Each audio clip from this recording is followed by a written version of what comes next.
Welcome back to Running the Show. This is season 2 where we're discussing the upcoming Netflix docuseries on track and field in more depth. Episode 1, we went into kind of what we know and did a little speculation about the potential for like narrative arc mapping of the box-to-box productions that exist right now.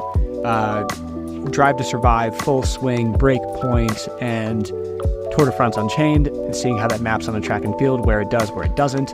Episode 2, we focus on what are the goals of a docuseries and doing a little bit of speculation about will this particular docuseries potentially achieve that for track and field? Will it do the work, so to speak? And this episode, episode 3, is specifically about narrative arcs. So we're getting back to a similar place where we started for a little bit more of an exploration, like in season 1 of all of these box-to-box productions, F1, tennis, golf, and Tour de France Unchained. What were the general themes that we saw with each one of these seasons, kind of bucketing certain themes as if it's like formulaic in a way, and then going into, in that first season of each show, kind of what those episode breakdowns are. So what do they explore in, season 1 of Drive to Survive, Breakpoint, and so on? Just giving us a better idea of potentially, what does box-to-box do well in the way that they create this depth of emotion and connection between conceivably strangers in a sport they may or may not know. And then we'll get into a little bit of speculation again to kind of finish this off, as I want to explore, at least in my conception and perception of things, what are some themes that we can expect potentially in track and field, what's unlikely to occur, from the scope of what we see, the menu of options that we've seen in the others, and then also what is likely to occur as well in the track and field series from box to box. I also think that track and field offers some angles and some narrative arcs that we just won't see in others. So I'm very curious to see how those things are going to play out. Maybe let's indulge our creative juices while we're at it too, thinking about like what kind of conversation could ensue. So let's go right to the top here, right? We're going to start off by going over F1, and we're also going to go over Tour de France Unchained first, right? In our first episode, those were the two kind of sports that map the least well onto the track and field model. So I feel like it'll be helpful to kind of go from the status of those particular ones, and then we get a little bit closer potentially when we get to the narrative arcs explored in golf and tennis. So we'll make sure that we kind of review some of those themes as we go through the in-depth examples here for a little bit more. So jumping in with F1 Season 1, the general themes that I saw here, just to kind of create buckets for our discussion, is teaching about the sport and orientation, athlete versus athlete conflict, and let's say driver versus driver in the sake of F1, driver versus team or athlete versus team, team versus team. And those are the main 4 that I saw. So let's dive in a little bit more. Within the general themes here of orientation and teaching about the sport, the way that I see this play out in F1, or my perception of this is, right, they're showing off a team or an athlete on home turf and kind of explaining the scope of the sport in itself through these examples, and then also showing global locations and the recognition, reception, and growth of the sport, right? It's helpful in the F1 model for us to understand the different markets that the F1 organization pops up in and why and how that's grown. And, we were talking in episode 1 about how there's going to be 24 races in 2024, meaning that they've added races. So, a potential there is explaining why we're racing in Las Vegas, right? Or we're racing in Monaco, right? And some of that goes to like racing heritage and things of that nature. Now, in the driver versus driver, this athlete to athlete conflict, I think there's kind of 4 subsets that I've perceived here. One of which is kind of the old guard versus the new guard. You have like a legacy athlete versus the up and comer. It's just a head to head conflict of, do the young guns get it, and will they be as successful or more successful based on the way that they approach the sport potentially? Now, another thing that's kind of specific to F1 here is this driver versus driver head to head, even within a singular team, right? Just as a review here, each team has 2 active drivers, and they also have reserves. They also have F2, F3, like other levels, almost like farm leagues. They could pull people up, and they're fighting for limited spots for one of those 2 seats. So there is a conflict even within a team of who is the best person to be representing the team on a week-to-week basis, month-to-month, and beyond. There's also the obvious day-to-day race competition, right? When they race Abu Dhabi, who's going to be the person on the podium at that particular race? And then there's the right kind of crescendo towards the end. If you remember in our episode 1, we were talking about how F1 has individual elements of competition, but there are points gained through the season at each race that then go towards like a final standings. It's a crescendo of who did the best overall. And that's the culmination of the year, of the season. So the final standings is another kind of athlete versus athlete conflict that they can explore. Now, on the driver versus team or athlete versus team side, there's a few different ways I see that play out, or I perceive it to play out. Contract negotiations is something that we've seen play out, of just somebody being like maybe up against time, somebody who is, maybe underperforming and at a place where they're kind of renegotiating, or they're doing super well and like they're really in, some kind of, there's a lot of energy and attention on this person, and they're renegotiating as well. Now, driver swaps within teams kind of goes along with that, right? Where this kind of goes to, fighting for limited spots, right? There's people who can get dropped down, get pulled up. There's just a lot of in-season drama that could take place between that person who's in the driver's seat and the decisions that are made by the powers that be, right? The team principals or the management side of things. And the drivers versus team principals, to explore that a little bit more, in addition to, just green lighting somebody to race in some regard, you have this kind of built-in conflict of, as we were talking about in like episode 1, you have these big personalities like Red Bull, for example. You have Christian Horner, who's the, kind of this really, he's kind of a tyrant and expects so much of his drivers and almost has this air about him, like he could do it better himself. And he kind of treats his drivers that way. The only person who seems to kind of like tick all of his boxes is Max Verstappen. So there is kind of a driver versus Christian, right? That's just one example. But there is kind of this idea of the team principal could decide who should be the person kind of going for it, right? Going for that top spot. Let this person pass you who's on your team because they need the points in the final standings. Even though you have a better shot at it today, you have to like give up your top spot, give up your podium potentially. That's a driver versus team principle, in my opinion, of like, imagine being that competitor and having that drive to win, and your coach tells you, not yours today. And you're wrestling with that in the moment while the adrenaline's high because you're mid-race potentially when all this happens. So that's just another conflict that I've seen in this model play out as like a subset. And then when we get to team versus team, right, we've talked about like the rivalry and like obtaining, drivers who are in high demand. There's shuffling of drivers within teams as contracts are up. And that creates, a little bit of fervor about who's going to end up where.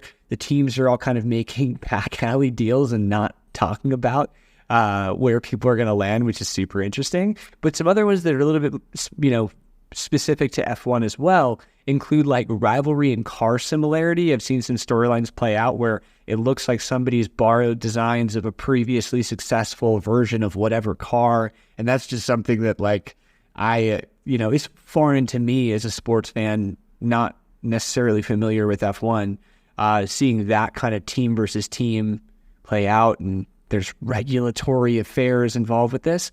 And then there's also this team versus team aspect of like funding versus results. So there are teams who are copiously funded, right? They're legacy organizations, Ferrari and the Red Bulls of the world, right? Those teams have been around for years. They're funded well enough that they know they're going to be here next season. So it's a matter of them figuring out how to use their funds most effectively. But then there's other teams like the Williams of the world and the Haas's of the world. And then, some teams are losing title sponsors on a year-to-year basis, and they don't know where the funding's going to come from. So those teams are kind of pressed with this, will they prove their sponsors right in the investment versus these kind of legacy teams are like, are they worth the investment? Not like they'll lose it, but, a McLaren, for example, has crazy funding. They're throwing in at cars and principals and drivers, and from the outside looking in, this conflict around it is like, are those people performing up to the investment that is being made? And it's just an external criticism that, I think is a pretty interesting talking point within the scope of that. So let's look into a little bit more let's look into like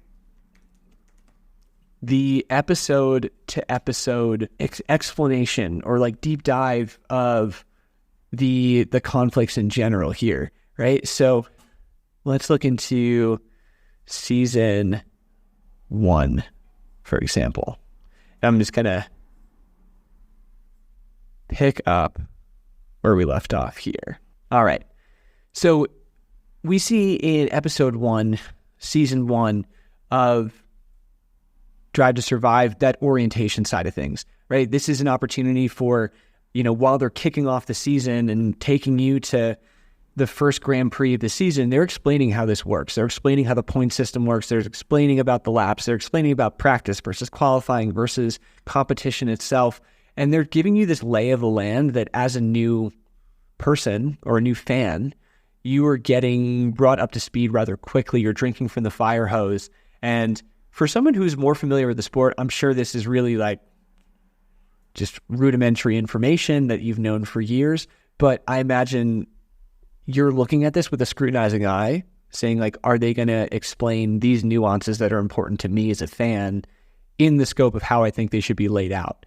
Now, there's this whole balance of like depth versus breadth, right? You don't want to go too deep on the orientation explanation because you could lose the casuals, right? Somebody who's just flipping this on, you don't want to go into like the depths of like penalties and penalizations or whatever, or just even to the extent of like going into the past performances of a particular driver too aggressively in this orientation side, because that can turn somebody off if it's too granular. So it is a really tough balance to strike.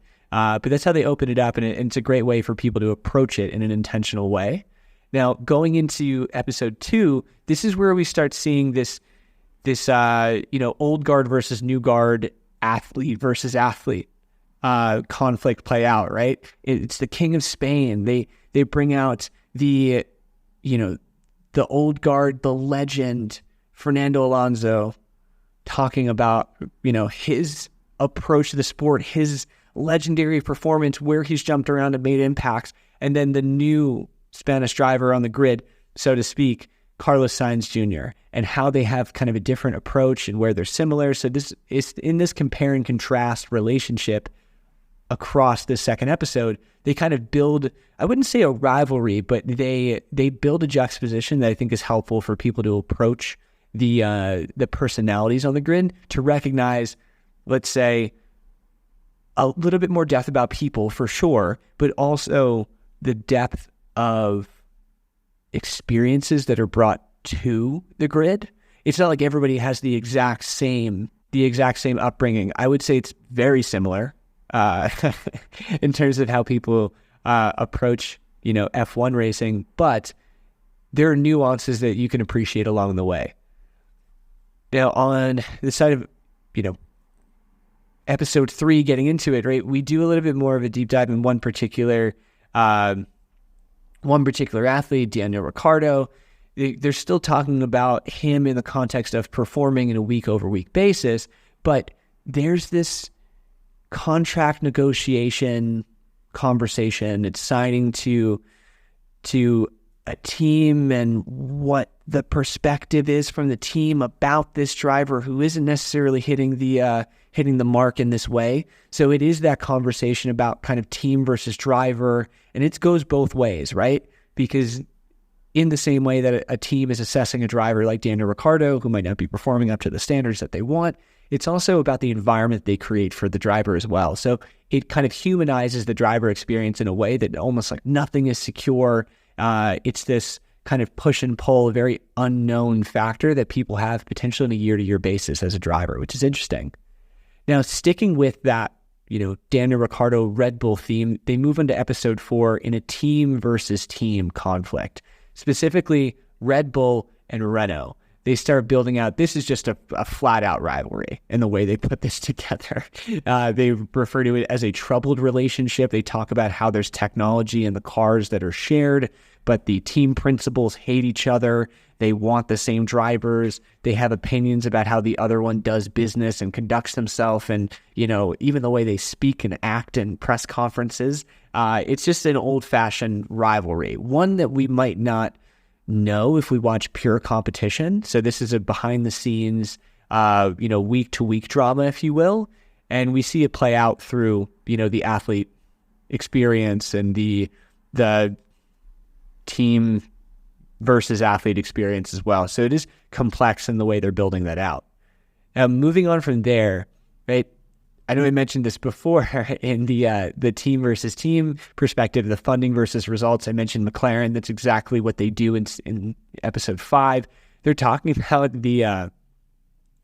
about the copious amount of money that is going into that particular team, right? Like the New York Yankees level of funding, where they had so much money to spend, they're spending it in a certain way. It hasn't translated into victories yet. Is it worth the investment? And then they're also comparing it to like the other side of the coin, I guess. There's this team called Force India that has kind of a dubious past with a founder and how that person has their money and they're under investigation. So it kind of looks into two different perspectives of like funding in the scope of F1. They don't necessarily get into like, this driver's paid this much and this team principals paid this much, but they definitely imply a fair amount of like where the money is going in that sense.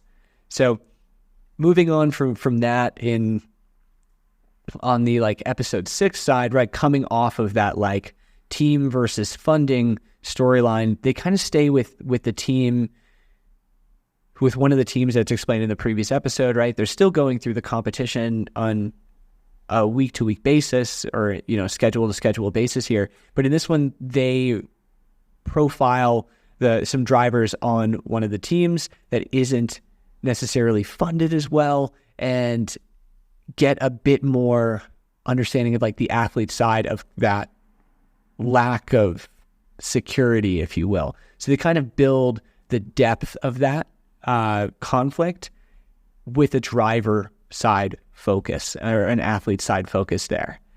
Now, moving on to episode 7, this is where we see a driver versus team, right? That athlete versus team focus. This focuses specifically on one driver in particular. It's just Roman Grosjean. The way that they put this together is, this is a team that isn't funded as well either, but there are these, I wouldn't say rumors, but there's thoughts internally and externally about, who is best representing this team and performing well for the investment as well. So like a microscopic type of focus on a particular athlete on a team that's saying, is this person on a race-to-race basis worth the investment and what are we going to do beyond, this season or even beyond this race. So it feels like a high level of tension there. And then moving on to the episode 8, as it relates to this, we get a driver focus again, but we look at this next generation is the whole premise of this particular episode. We're talking about the new athletes that are coming in, the approach they take, the appeal they have, the psyche they bring to the track or the grid in a way that they're kind of playing this out that relates back to that earlier episode, the old guard versus the new guard, but this is purely about all the young guns that have the potential of coming in and like disrupting the norm, which is super interesting to see them, explore at length. And then on episode 9, right, this is one of those episodes that we were talking about, kind of like an orientation side of things where they're exploring like a new market. This is the United States Grand Prix in Austin, Texas. This is just showing off where the race is expanding into a new market and how it's being received. And, you can compare and contrast the differences about how it looks and feels compared to like the European, the Asian, the anywhere these races are that aren't the US, where there's just a different heritage and culture of racing. And they also focus on that rivalry that comes back with Renault and some of the other teams there as they get to the end of the season. And then we get to the finale of season 1.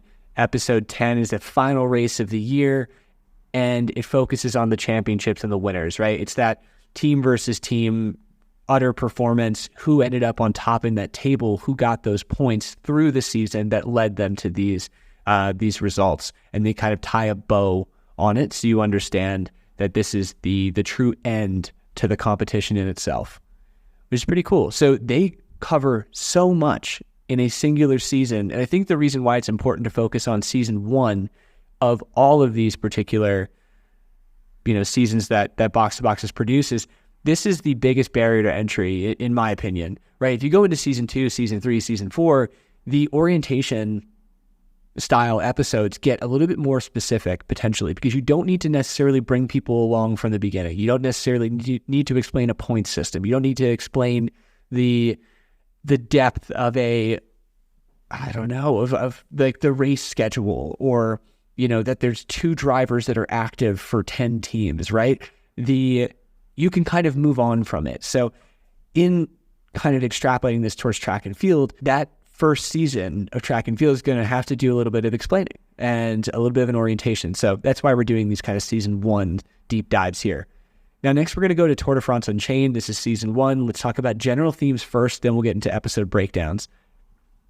The general themes I'm seeing here, I'm perceiving that they play out is, again, orientation and education to start off. And then you get into team versus team, athlete versus team, athlete versus athlete. These are things that we've all seen before. But an additional element that I feel like we see in the Tour de France Unchained is team versus sport, which we'll get into momentarily, right? It's just another, echelon of potential conflict or narratives that they can explore on an episode-to-episode basis. Now, orientation, right? No surprise here. They have to kind of educate everybody who's watching this about like why people are wearing different colored jerseys. How many stages are there in the Tour de France? Why does this race exist from an historical perspective? All of those things are kind of necessary elements to bring people up to speed in order to kind of understand why somebody's in the saddle for 3+ hours for multiple days out of the week, and why they end on the Champs-Elysees, for example. Even orienting, I think with this particular thing as well, the fact that the course can change year over year is something that they also have to acknowledge in kind of addressing like the arbitrary nature of the competition itself. So that's kind of the orientation side of things that we see in the Tour de France Unchained. The team versus team, I kind of see there's 2 different kind of subtopics that fall under this team versus team conflict that they explore. One of them is kind of the team results, obviously, right? Which teams are performing as a whole better than others in competition, which is kind of similar to F1. The points or the cumulative time of the team as they approach the final day of competition is something that is, tracked, and it is valued and awarded accordingly. But another thing that's a little bit more specific to cycling compared to other sports is team tactics.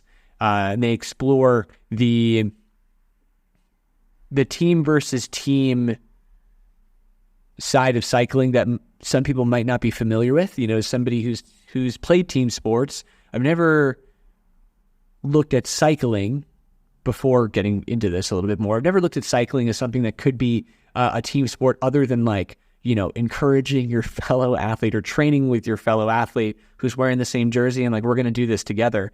But there's the concept of domestiques, who are the kind of the workhorses of the team, who do everything they can to bring nutrition to their teammates. They get the musettes through the feed zone. They get their bags with food and water in it. And then those people do these insane efforts and flog themselves up the hill to drag their teammates up to give them a better opportunity to win a stage of the race. That is something that's completely even false attacks, faking that you're going to go off the front and do it.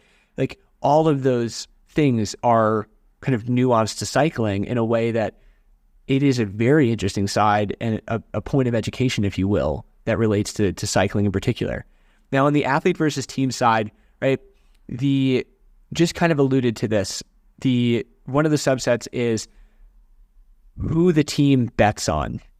So what I mean by that is it's a little bit different than the F1 side, right? So for those who are familiar or not, the way the Tour de France is scored, yes, there's team standings, but there's also individual standings, right? The person with the lowest cumulative time through the entirety of the race is awarded the general classification. That's the yellow jersey that you've seen. That is a feat of decision and engineering and choice of those teams to kind of value and honor and set that person up for success. So that team is going in to competition saying, this person is our best chance to get as high as we can on the leaderboard on that cumulative time. So they're betting on somebody. Everyone else is in service of that person who's going to, do this. And that might be adjusted on the fly depending on how people are performing. And there could be unforeseen circumstances, illness, crashes, mechanicals, right? All of this stuff can go awry. But the team side of things, the team could decide in the middle of the competition that the person they originally were betting on is not the person they're going to support anymore. And that person has to switch roles. And that just can create some conflict in this sport in a way that I'm sure is, riddled with emotion and, politics and so on. And then the team expectation of athletes as well. So this is pretty related to that previous point, right? The team is expecting certain people to perform a certain role. And if you are, one of these workhorse members who's not pulling your weight in the scope of the competition, you are wildly underperforming your value because that person likely is not going to personally rank high on the, standings.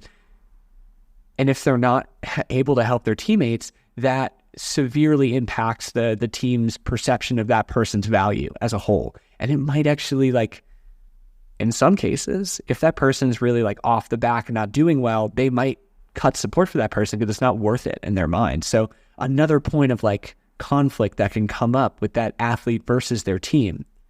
Now, on the athlete versus athlete side, right, you have this obvious competition day to day. Every stage of the competition has a podium, and not only a podium for, the general classification, the top three that come across, but you also have who's the best sprinter of the competition, who's the best climber of the competition, who's the best young rider of the competition. There's so many colors, and all of those podiums, if you will, are awarded at each stage. And there is a shuffling of the deck that can take place and shift aggressively after one day of competition. It is like 5 hours of riding, but it is a single day of competition that can shake everything up depending on how things play out. And within those kind of athlete versus athlete narratives, something that they built out as well is kind of this hometown hero vibe. So Thibaut Pinot, for example, a Frenchman who lives on the course, historically has raced and is trained on those hills. He knows them like the back of his hand. They spray paint his name in the road, and you see people riding through it as they go through competition.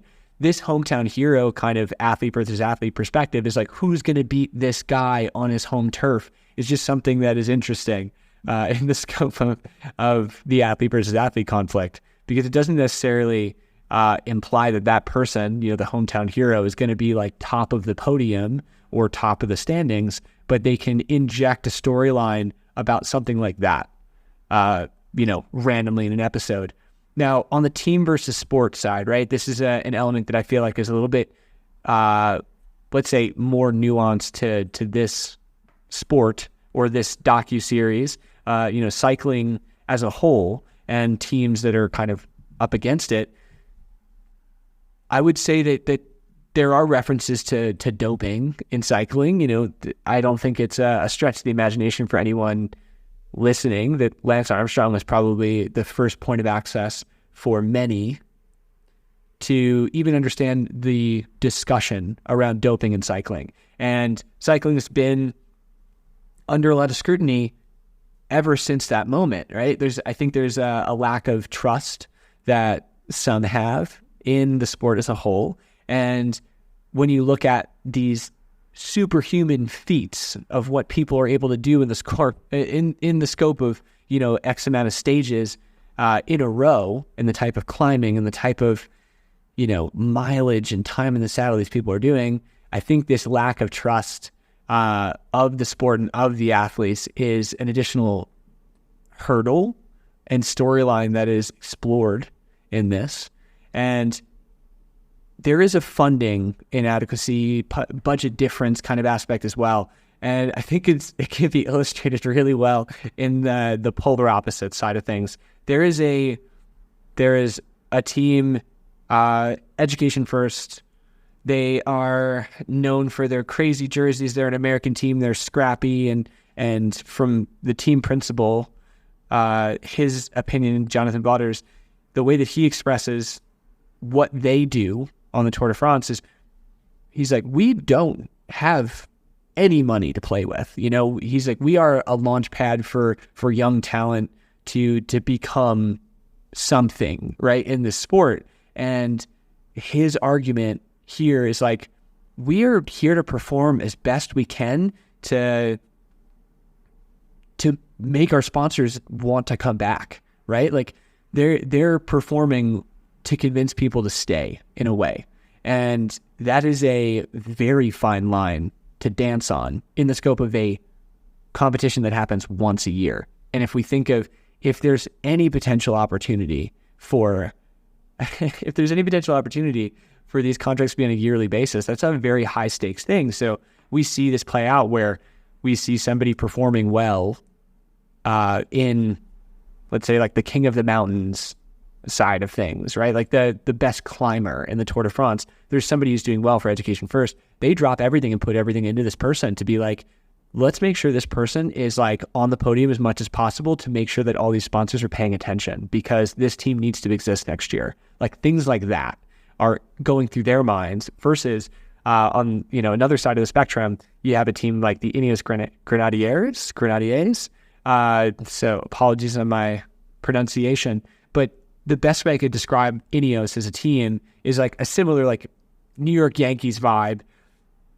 Ineos is a tech or pharmaceutical conglomerate or something like that in Europe. So they have that business that's apparently very lucrative.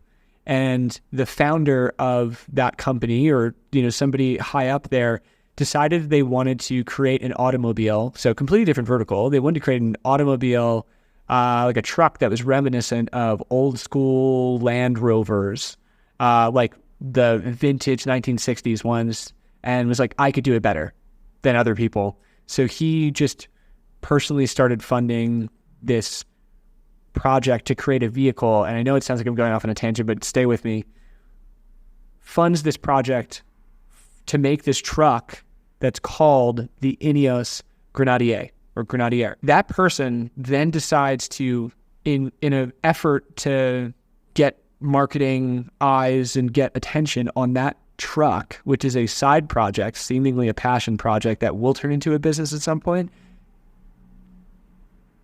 he sponsors an entire cycling team as the primary sponsor, the Ineos Grenadiers, which are in service to, in a marketing lens, to this vehicle that I think is just now being released. So it's a very well funded team that is pulling in different talent, right? And like the people they're bringing in, they're not worried if they're going to be able to like exist next year. At least not yet. Who knows? Maybe if the truck did this so well. But it's just a different conversation that team is getting into on a day-to-day basis. Now let's get into episode versus episode, how they explore things. They go 8-part season, 8 episodes to kind of explore these themes, and we'll just pull it up just for reference here. So they open up this series, again, orientation based. They have to, right? It's the kickoff of the tour. They explain, how the tour works in terms of the stages, but they also focus on the, what it takes to get to this day side of things from a team perspective. They focus on an athlete in particular who had a horrific accident that they show way too much, way too many replays and repeats of that crash. But that's how they kind of open it up, of what it takes to get to day one of competition. Now, moving on to this season 2, right? Again, every episode is focused on a stage of the tour or several stages of the tour, but they're focusing on, let's say, like some team development, team narrative development here. They focus on Team Jumbo-Visma. It's a fan favorite. They're a fixture of the Tour de France. We see them often. We see them do well often as well. One of the favorites from a team side, and also potentially on like the individual athlete side as well. Now, this one kind of introduces a little bit of education as well about like the unforeseen circumstances potentially in a cycling race, particularly like mechanicals. How can this challenge the potential success, and what does it mean like going down the road, right? Because this cumulative time structure that all of these teams are working under, this is the team versus athlete conflict that they're introducing here, where there's a little bit of an internal dispute about who that general classification rider is going to be. Who's going to be the hero, and who's going to be, the domestique, who's going to be the lead singer, who's going to be the backup dancer. So this is starting early for teams here, and just kind of introduces this realm of uncertainty here. Now, when we get into episode 3, this is this team focus, the team versus team focus, but it has this nationalistic sense, right? They're talking about French teams racing in France. It's this additional element that these teams from France are feeling internally of they have to prove the nation proud. And there's Australian riders, there's English riders that are on these French teams, and even they're expressing the need to prove the nation right. And it just explains an element of competition and kind of like patriotism in a sense that I don't think somebody watching this competition would necessarily know, other than this kind of discussion from the team principals talking about this weight of a nation, if you will. Now, when we get into episode 4, there's the athlete versus athlete side of things in competition, but they start exploring team tactics. They start to educate us on the idea of, how in the scope of one individual going for it, going to take the lead to get that yellow jersey, it is truly a team effort, especially when there's really talented riders on the way. So they have to, they wouldn't say they expose it, but they discuss how the team as a whole is going to support this one rider and the things they're going to do to get to that point. So it's that education side of saying this is how the team and the athlete have to be in sync in order to achieve a goal, which is an element that folks might not know about cycling from that point. And sticking with that as well, like going, the athlete side and those kind of key personalities, they go to episode 5, talking about the young athletes, right? So this is kind of similar to that youth episode in F1. They're talking about these new, young and hungry athletes who are both looking to make a name for themselves, but they do it through this storyline that's contrasting those two teams I mentioned before, right? The education first team that is not well funded, and how that young rider is trying to make a name for himself within that structure. And then on the other side, the Ineos team having a young rider and what that journey looks like. So they both have this, they're on the same playing field, but are they playing the same game is kind of the thing they explore through showcasing this new rider angle. Moving on to, episode 6 here, we get into some athlete and team conflicts even further, right? Similar to that episode 2, where they're making these decisions about who the best chance is at getting that general classification, getting that yellow jersey, or are doing their best here. They explore this through the conflict of somebody having to drop out. The best case scenario for a team can no longer continue in competition. It could be injury, could be mechanical, it could be whatever. But this person is no longer able to continue in competition. Plan B. They're going through the active problem solving on the fly to say, all right, who's the best shot and how can we support this person going forward? Which is a wildly stressful point that I'm sure a team is to get into. And moving on to episode 7, right? We're in the last 2 episodes of the season. We start looking more so to the end results of all of this, right? The focus kind of narrows on who are the players in the space, who is, looking like they have things locked up, who is approaching, and who's on the bubble. So it's this athlete versus athlete, team versus team aspect that they really build in episode 7 and episode 8 of approaching, the Champs-Élysées and the finish line. Who's going to end up in the yellow jersey, the red jersey, the white jersey, the polka dot jersey, and every particular jersey will be decided in episode 8 to put a bow on it and kind of explain the storylines as they go through it. So it, again, really wild. Let's think of what they had to accomplish in the scope of 8 episodes. They got through 21 stages of a race. So it's no small feat to get through that. Obviously, we've talked about the variables are limited. It's one singular competition. The storyline is cumulative, if you will, but that's a lot of content to work through, if you will. Now, let's get into, full swing, and let's get into breakpoint, right? These are the ones that probably map the best onto track and field in my perception of things. Just given the variables, it seems like this will be the easiest, but there's still going to be nuances, right? So let's discuss general themes of full swing, which is the golf season 1 that we saw from box to box. General themes here, I think there's a nuance of league versus league, which we'll get into. We'll explore that super quick, but we can also touch upon, right, athlete versus league, which is a little bit different than the others, right? Because this single athlete focus as opposed to a team focus.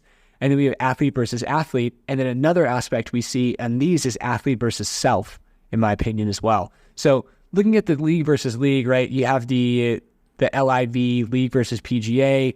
They talk about business model, compensation, location, play style, values. All of these things are clashing in the way that they kind of put these together, and they make them go head to head.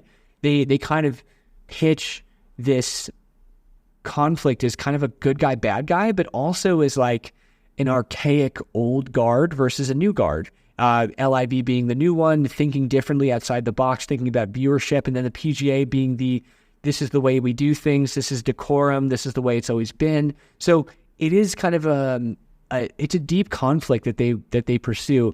I don't think this would be something that we'd see in track and field, for example, but it is definitely makes for something very interesting.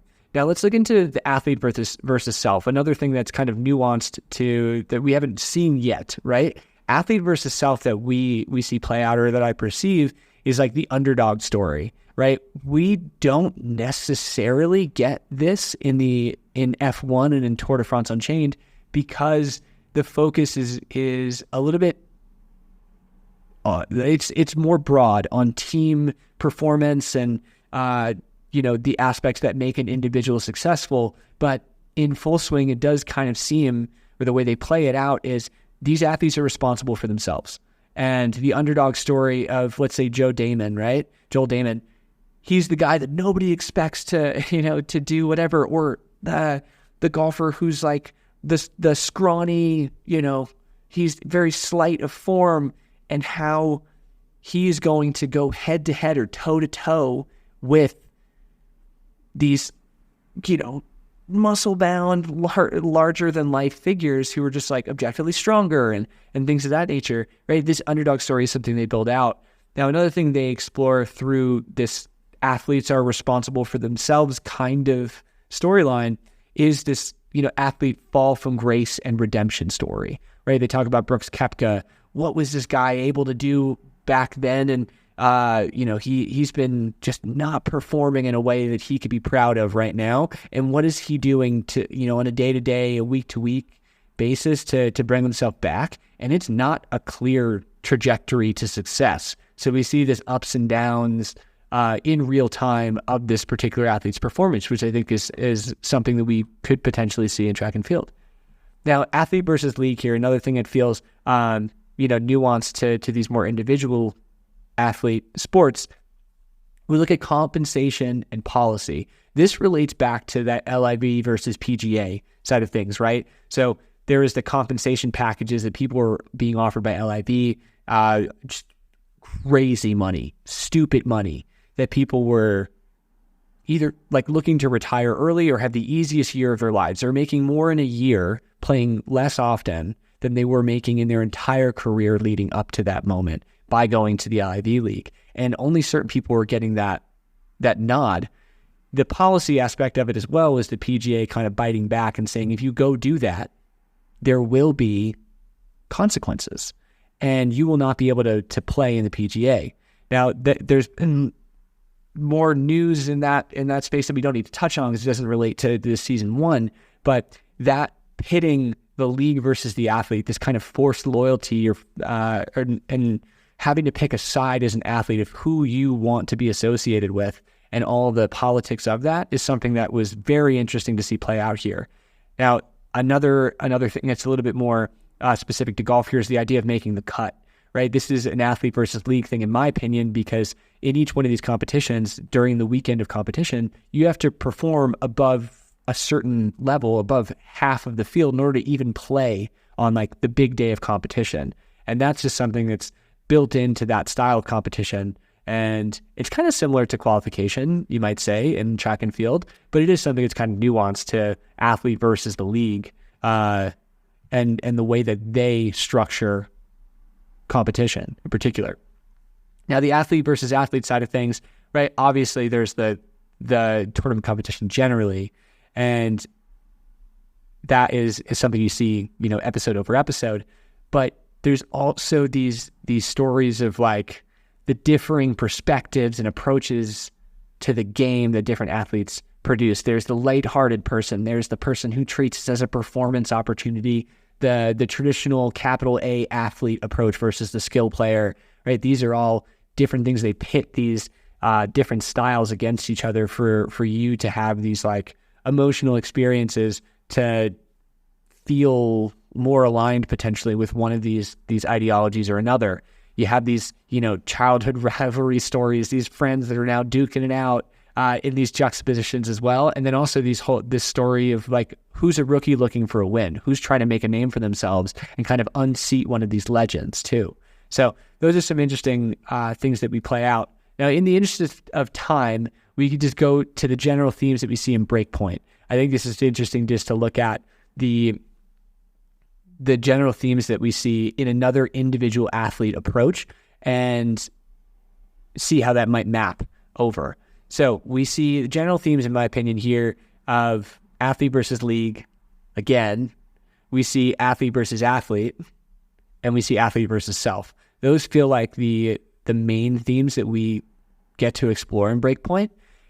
Let's look at athlete versus league. It's kind of similar to what we saw in the golf full swing model of like decorum and rules. They open up with one of like the bad boys of tennis, right? It's Nick Kyrgios, the guy who, warms up in NBA jerseys and, talks smack to people in the stands and, loves to wear his like red Jordans at Wimbledon, but not in competition, right? Like there's this person who's a little bit of a rule breaker and this conflict that this person has with the league in general. And that's not even competition, but that's not even in gameplay, let alone, the decorum on the court, conducting yourself in a certain way. Are certain people maybe scrutinized harder than others? I think of an Archetypes episode that Meghan Markle did with one of the Williams sisters about let's say the arbitrary nature of enforcing decorum on the court, who's allowed to be aggressive and seen as being passionate versus who is condemned for being aggressive because of, preconceived notions and biases that officials may carry. So that's just a whole athlete versus league kind of conflict or organization kind of conflict that I see there.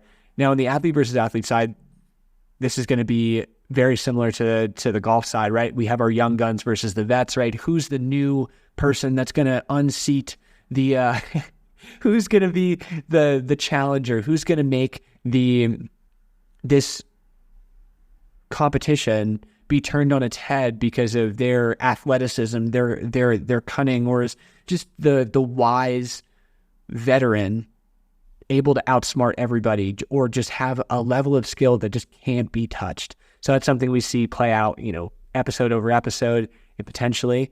Now, something we see in the scope of tennis being an international competition, Australian Open, Wimbledon, US Open, Indian Wells, right? All of these different competitions that go all over the world, they have these hometown athletes versus others, right? It's Will Taylor Fritz, who's a U.S. athlete. Will he bring home the title for the U.S.?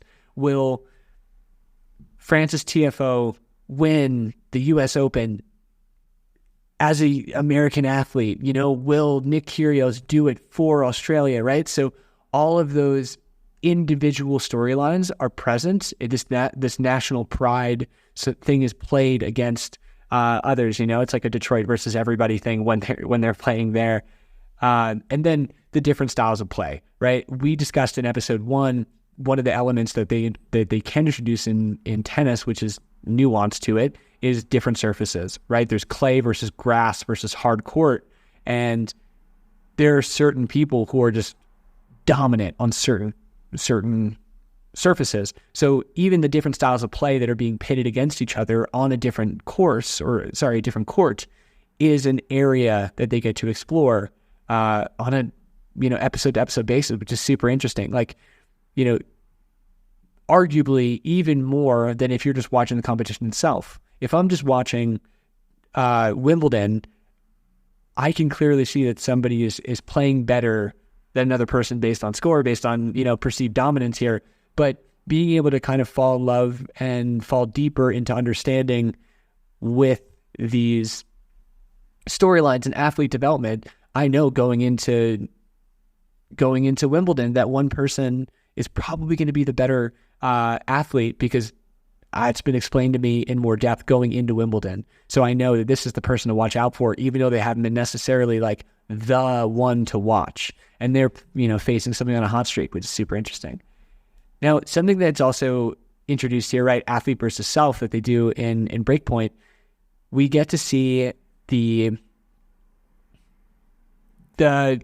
mental health, the mental strength side of things through several athletes. It's the outlook of the game. It's the confidence in play through several athletes. We kind of look at the differing personalities outside of competition, or they bring into competition, right? It's, it's the one athlete who's like super tough on herself at every juncture in competition. And, you kind of see this person unravel. It's the person who quote unquote knows they choke when it gets hard. And then you're feeling for this person when they're coming to the semifinal, like, will they break the barrier that they put on themselves? You get into, the person who feels ostracized by the sport, and they have this, conversation with themselves about belonging in a sport. And that's just something that I don't think we've seen expressed as deeply as some of these other narratives. So I think that was a really cool angle to explore. Now let's look forward in track and field, right? Let's look at the things that seem unlikely. Let's look at the things that seem likely as well, and then write those themes that could be new or nuanced to this particular season. Not saying the other ones can't touch them, but just in this particular season one, what we might see that we haven't seen yet. Now, on the unlikely side, I think team versus team, right? No teams are conceivably large enough in that, remember, we're talking about 100-meter, 200-meter athletes. These camps, if you will, or training blocks or training groups, don't seem large enough to pit against each other and have it make sense. If that makes sense, like, I don't think we're gonna see an ideology of this particular coach and the people who train on that team being pitted against another ideology or training methodology in that sense. It just seems unlikely for that to be the case. Now, something that's kind of throwing me off as well, right? On the articles that have come out so far, they've talked about countries that are going to be represented, right? We've heard Great Britain, Italy, Ivory Coast, US, Jamaica, Nigeria as well. It almost makes it seem like they would try to make this like country versus country thing. Now, there is the kind of like nationalist perspective in some of these things, right? Like, will the US athletes perform well on US soil or things of that nature? That feels different because it's just more so like internal, will they do well? And it's more of like a sense of place that they're talking about. Will they perform on US soil well? But the way that they're talking about countries represented almost leads to this idea that they're trying to put, like, who's going to perform better on the year? Will like Italy upset Ivory Coast? Like, it seems like the only one that could make sense in a country versus country is that it could be like US versus Jamaica, just because of like the historic level of who dominates sprints in different eras of sprinting, right? And just kind of this push and pull on potential conflict. But since it's more historic than active, it might feel inauthentic to explore the whole, like, will the Jamaicans dominate the US? And more so than will the Jamaicans dominate, period. That it feels like there's a nuance where putting athletes within the scope or the confines of the nation they represent doesn't seem like it is potentially a team versus team or country versus country conflict.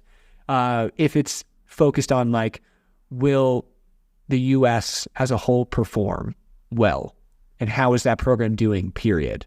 Instead of a head-to-head, who's going to walk away with more medals this year kind of thing. I also don't think we're going to see team versus league. This is something that we're not going to see like Bobby Kersey like railing against, the Diamond League. I assume that seems unlikely. And then the league versus league, I don't really think we're going to be seeing, Diamond League versus like World Athletic conflict of, like rules and violations or whatever, or even like anything like that. So those kind of seem like low-hanging fruit. We won't see it. Likely to occur in my perception or my speculation here, obviously athlete versus athlete, athlete versus self feels like something as well, and then athlete versus sport feels likely. Those are themes that we've seen kind of explained or explored in previous box-to-box series that we've seen. Now, athlete versus athlete, right? There's obviously the competition, meet over meet, right? Like that we're going to see, people on the line and what's going to go through qualification rounds and the finals of all of this. You're going to have hometown heroes potentially, right? Like Dina Asher-Smith performing at the London Diamond League, for example.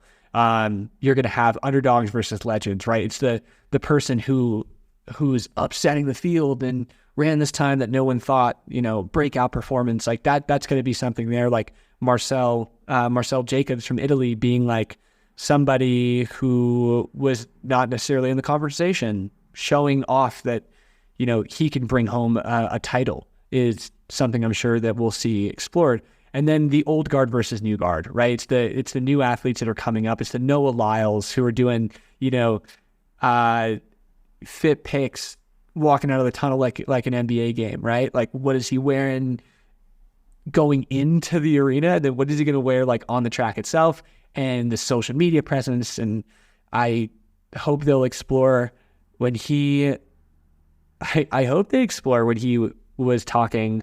I think he was caught in some crossfire where he was talking about how he's really a world champion, where like NBA teams are not really world champions, which is you can say what you will about it, but I think it's a very tough thing to say as the smaller sport from a commercial perspective. But who knows? Maybe we'll see that kind of aspect versus like the old guard of, let's say the more like reserved athletes who are like the more reserved athletes who are kind of like doing it the old way. I guess that's like the best way I could say, of just like showing up, performing, going home, right? Versus the folks who were like being in the spotlight for the sake of creating their own personal brand. That's how I'd kind of define it. Now, obviously on the athlete versus self side, we have the difference in approach, training, and mindset. You have like the Fred Curleys of the world who are putting themselves like in a silo, just buying more land, running as fast as possible, leaving Nike to go to a new sponsor, and then telling everybody he's not going to lose in the year versus, let's say like the Sha'Carri redemption story versus the Marie-Josée Tellou story, which is like one that I don't think we get in the U.S. market, other than knowing that she's powerhouse in performance and is always has the potential to upset people, on race day. So I think we'll obviously get the athlete versus self, what they bring to the table and kind of their own emotive states and mental states through training and into competition. Even the way that you see somebody's body language differ on the line. How do they deal with a false start? How do they deal with just like being around their competitors? All of those things are interesting elements that we'll see played out. And then athlete versus sport, I think we can see kind of an expose here of funding in the sport. There's a very small percentage, no surprise to anybody listening here, there's a very small percentage of people who make, a decent living doing this sport. And that is something to put a huge asterisk on to explore in way more depth another time. But it's true, right? The way that the sport is set up and the sponsorship models are pretty archaic and they're relatively one-dimensional. So you see big players in the sport in the sponsorship side of things, right? It's the main shoe brands that are kind of stilting competition. We've seen some changes to that recently, but I am a little skeptical about that as well, because the way that Seb Coe, like the head honcho at World Athletics, the way that we've seen him comment on this and talk about like how good it is for the sport, I don't know if Seb Coe wants that narrative to be out and about, because although Seb and people on like the organization side might kind of shirk the responsibility and say, we have nothing to do with how much people make. Like, we offer prize purses for each one of these races in the Diamond League and World Athletics and whatever, and there's different structures to make sure people get paid, and we don't control sponsorships. That's not us. it still exposes a side of the sport that could lead to criticism from the organization side, especially from people who are maybe not as familiar, right? People might have this perception of professional athletes that just make a living, period. And you look at, you might look at the other sports that we see in America that are on television, and especially the ones that have been like documented by Box to Box, and say, oh, they're being documented, they're probably like doing pretty well, when they could actually expose the fact that these top athletes might be making like $100,000 a year, and would probably make more as being a product manager at a software company. So that's a touchy one. I think we could see it. I would like them to explore that. Obviously, I'm biased. I would want that, but we don't know if they'll be like allowed to. I don't know the level of input that World Athletics has in this competition side of things, and like the documentation of it. Now, let's look at some themes that could be like nuanced to this particular season 1 of track and field focus. One of them is the Olympics angle, right? None of these other box-to-box productions have this kind of crescendo towards the Olympics. While we know that this will not include Olympic competition, it'll likely precede it, it'll come out before, that is probably going to be an element of conversation, right? And we might have some flashbacks to previous Olympics, or, somebody's repertoire that talks about it, or maybe there's some references to Paris in general and racing in Europe. That could be something that we see that's specific or feels special in that regard. Now, something that could be new, this is one that I'm biased on, or two that I'm biased on really, is kind of poking, it's poking holes in the sport and the organization of it from like a financial perspective and how people can make a living. It's mainly on like sponsorship restrictions and like lack of coverage. I think it'd be really interesting if this documentary, this docuseries kind of pulls back the curtain on like, hey, this is like, you're probably unaware that these athletes are racing X amount of times per year, and you probably have never seen them in competition and wouldn't even know where to find them if so, right? Where like it's not as easy as flipping through your channels and landing on it. So I think that's an interesting thing they could talk about from a lack of coverage standpoint, and how nobody knows who these stars are.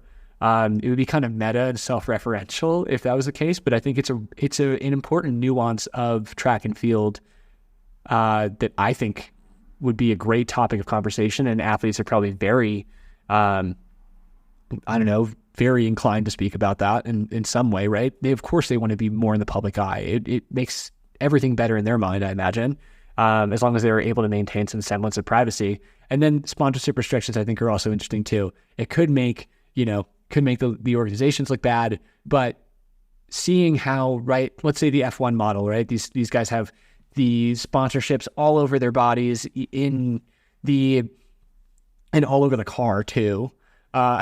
You see in tennis a more singular model of sponsorship, which is probably similar to track and field. But in golf, you have multiple sponsorships potentially being played out. I think it'd be interesting if they explored, like, in some way, how there is somewhat of a one-dimensional outlook of what sponsorship looks like in this particular sport, and who the players are and things of that nature, because it is a pretty like hot button issue. If you look at F1 and you see these principal sponsors of like Aston Martin and Ferrari, right, being car brands that you can drive one of those as a regular person, those are, one of many sponsors, but it creates like, potentially brand affinity and recognition. It would be interesting if they kind of exposed the brands or players in the space that are pushing these athletes through their competitions, and supporting them in a financial aspect, and maybe seeing like how they are the only players in the game of that scale. So those are some things I think are interesting. I know I've kept everybody's attention for a very long time, but I appreciate everyone coming along for the ride. Jumping through these general themes of what we've seen before, and then looking at some things that we could see potentially in track and field. I think as some like parting thoughts here, I'd love to hear, right? I'm doing a lot of speculation here about what we might see from a narrative arc proposal in track and field. I'm doing a lot of like inferring of themes from previous episodes, at least, as I've encountered them. I'd love to hear some additional opinions on what feels likely and unlikely as it relates to track and field. Did I miss anything from a conflict or narrative arc standpoint in other series that feel like relevant to bring into this conversation? So really just kind of stoking the fire of curiosity in folks as they hear this and kind of engage with this side of the conversation before we look on to episode 4. Episode 4 is the looking forward episode. I want to have some conversations about what does a season 2 look like if they do that for track and field. And I want to compare the potential angles they go in to the season 2s that have come out of these other box-to-box productions, right? Again, what could potentially map well onto that model and be similar, and what would be just patently different in the way that they do this? I think there's a lot of nuances to explore there. And then if we have some time as well, right, I would love to look into other formats of sports documentaries or docuseries that are out there, and then kind of touching upon what those do well, and if there's any place for this sport of track and field to be mapped onto those styles of documentaries as well, and would those be successful in those formats? So there's so much to engage in and be curious about, and I appreciate everyone joining, and we'll talk to you soon.